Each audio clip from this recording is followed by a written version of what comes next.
Pasukan pendudukan Israel beberapa kali mengaku jika mereka telah berhasil membombardir Hamas dan terowongan yang menjadi jalan untuk menyergap rezim Zionis. Namun, hal berbeda diungkapkan oleh media Israel. Disebutkan jika saat ini militer Israel tengah mengalami kerugian besar.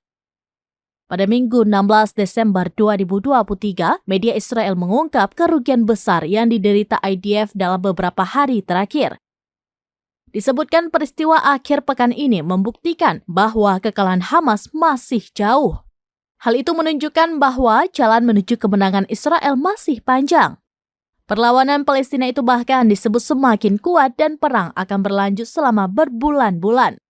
Media Israel itu juga membantah terkait kabar Israel menghancurkan Hamas.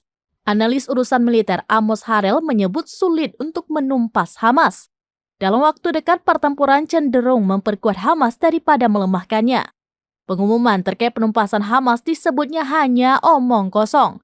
Sementara juru bicara militer Brigade Al-Qassam, Abu Ubaidah, mengumumkan penghancuran lebih dari 100 kendaraan militer Israel dalam 5 hari terakhir.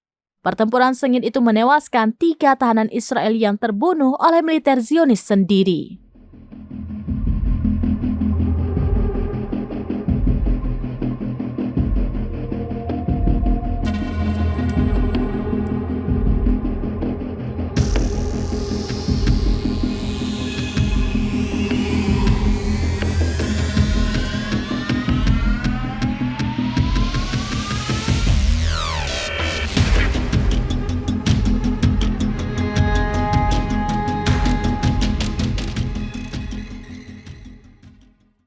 Download Tribun X sekarang, menghadirkan lokal menjadi Indonesia.